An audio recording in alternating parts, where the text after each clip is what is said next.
Kids, tahukah kamu apa itu ekosistem? Halo teman-teman, sebelum nonton videonya, subscribe dulu channel Bobo yuk. Aktifkan loncengnya ya. Lalu, jangan lupa juga like dan share video ini. Terima kasih. Ekosistem adalah suatu sistem ekologi yang terbentuk oleh sistem timbal balik yang gak terpisahkan antara makhluk hidup dengan lingkungan. Kita sudah mengenal pembagian makhluk hidup berdasarkan jumlahnya. Makhluk hidup berdasarkan jumlahnya dibagi jadi 4, yaitu individu, populasi, komunitas, dan ekosistem. Individu adalah makhluk hidup yang hanya berjumlah 1. Populasi adalah kumpulan individu atau makhluk hidup yang jenisnya sama. Komunitas adalah kumpulan populasi di suatu wilayah yang saling berinteraksi dan mempengaruhi satu sama lain. Sedangkan ekosistem adalah interaksi antara komunitas dan lingkungannya yang berfungsi sebagai suatu satuan ekologi dalam alam. Nah, inilah komponen pembentuk ekosistem serta jenis-jenis ekosistem. Ada beberapa faktor atau komponen-komponen yang jadi penyebab terbentuknya ekosistem, yaitu komponen biotik dan abiotik. Inilah penjelasannya. Komponen biotik. Komponen biotik adalah komponen lingkungan yang terdiri atas makhluk hidup. Biasanya disebut juga dengan komponen hidup. Komponen ini dibagi jadi 2 macam, yaitu konsumen atau yang biasa disebut heterotrof dan pengurai atau yang disebut dekomposer. Heterotrof adalah komponen ekosistem yang nggak bisa membuat makanan sendiri. Komponen ini mengatur ulang dan akhirnya menguraikan bahan organik secara kompleks yang dibangun oleh autotrof.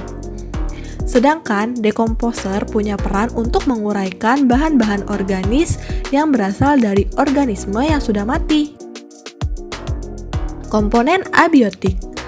Komponen abiotik merupakan komponen berupa makhluk mati. Sebagian besar komponen ini bervariasi dalam ruang dan waktu.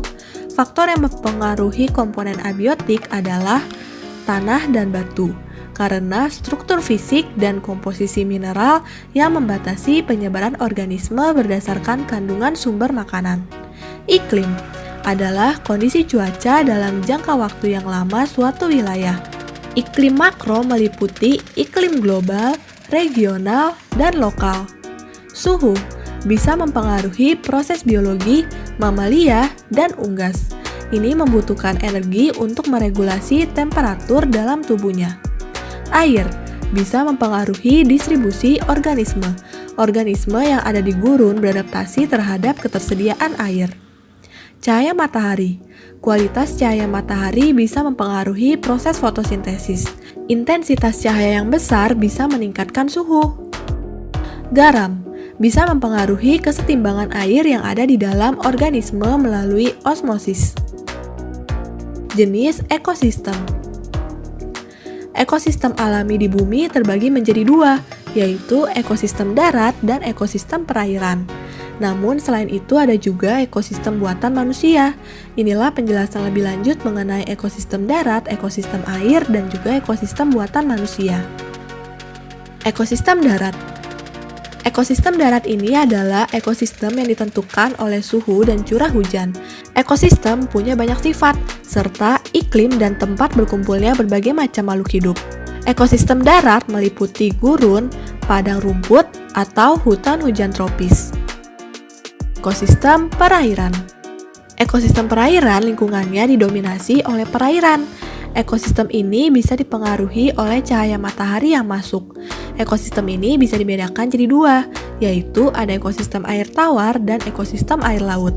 Air tawar punya kadar garam yang sedikit dan dibedakan berdasarkan keadaan air. Air laut punya kadar yang tinggi. Ekosistem ini punya pergerakan air yang bisa dipengaruhi oleh arah angin.